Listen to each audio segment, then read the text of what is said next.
രണ്ടാമതായി നബി തങ്ങൾ പറയുകയാണ് വൽ മബ്തൂനു, വയറുവേദന കൊണ്ട് പ്രയാസപ്പെട്ടുകൊണ്ട് നിലകൊള്ളുന്നതായ മുഅ്മിനീങ്ങളില്ലേ, എത്രയോ വർഷങ്ങളായി ഞാൻ ചികിത്സിക്കുന്നു, ഇന്ന ഡോക്ടറെ കാണിച്ചു, കോഴിക്കോട് കൊണ്ടുപോയി ആസ്റ്റർ മിംസിൽ കാണിച്ചു, പല ഡോക്ടർമാരെ കാണിച്ചിട്ടും എനിക്ക് ചികിത്സയ്ക്ക് പരിപൂർണമായ ശിഫയില്ല, വിഷമത്തിലും ദുഃഖത്തിലും നിലകൊള്ളുന്ന മനുഷ്യ, ആ വയറുവേദന കൊണ്ട് മരണപ്പെട്ടു പോകുന്ന പ്രിയപ്പെട്ട മുഅ്മിനേ, എന്തിനേറെ ഉലമാക്കൾ അതിന്റെ വിശദീകരണത്തിൽ എഴുതി ചേർത്തു, പ്രസവ വേദന കൊണ്ട് ബുദ്ധിമുട്ടിയിട്ട് മരണപ്പെട്ടു പോകുന്ന സഹോദരിയാണെങ്കിൽ പോലും ഈ ഹദീസിന്റെ വെളിച്ചത്തിൽ ഷഹീദിന്റെ പദവി ലഭിക്കുമേ. ഹബീബ് മുഹമ്മദ് മുസ്തഫ സല്ലല്ലാഹു അലൈഹി വസല്ലം വൽ മബ്തൂനു, വയറുവേദന കൊണ്ട് മരിക്കുന്നവൻ ഷഹീദിന്റെ പദവി. ഹബീബ് റസൂലുള്ളാഹി അബൂ ഹുറൈറ റളിയല്ലാഹു അൻഹു നിവേദനം ചെയ്യുന്ന ഹദീസാണിത്. 5 പേരാണ് ഷഹീദിന്റെ പദവി എന്ന് പറഞ്ഞിട്ട് ബഹുമാനപ്പെട്ടവർ ഓടത്ത് കാണുന്ന നബി സല്ലല്ലാഹു അലൈഹി വസല്ലം തങ്ങളുടെ വാക്യം പഠിക്കും നമ്മൾ. അല്ലാഹു തൗഫീഖ് നൽകട്ടെ.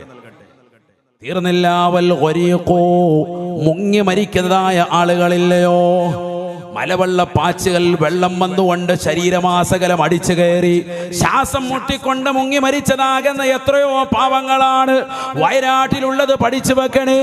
അല്ലാഹുവിന്റെ റസൂല് പറയുകയാണ് വൽ ഖരീഖു, മലവെള്ളപ്പാച്ചിലാകട്ടെ ഏത് നദിയിലാകട്ടെ മുങ്ങി മരിക്കുന്ന കുട്ടികളാണോ ചെറുപ്പക്കാരാണോ പ്രായമേതയോ അവരെല്ലാവരും തന്നെ പരിപൂർണമായി അവർ ഷഹീദിന്റെ പദവിയിലേക്ക് ഉയർത്തപ്പെടുമേ എന്ന് ഹബീബ് മുഹമ്മദ് മുസ്തഫ. എന്റെ മകൻ മരിച്ചു, എന്റെ മകള് മരിച്ചു, കിണറ്റിൽ വീണ് നദിയിൽ വീണ് സങ്കടപ്പെടേണ്ട ഉമ്മ, നിങ്ങൾക്ക് കിട്ടുന്ന പദവി അവർക്ക് കിട്ടുന്ന നേട്ടത്തെ ഓർത്ത് നിങ്ങൾ സന്തോഷിക്കും. അല്ലാഹു തൗഫീഖ് നൽകട്ടെ. മുങ്ങി മരിക്കുന്നവൻ എന്ത് കിട്ടും? ഷഹീദിന്റെ കൂലി. ഹബീബ് റസൂലുള്ളാഹി.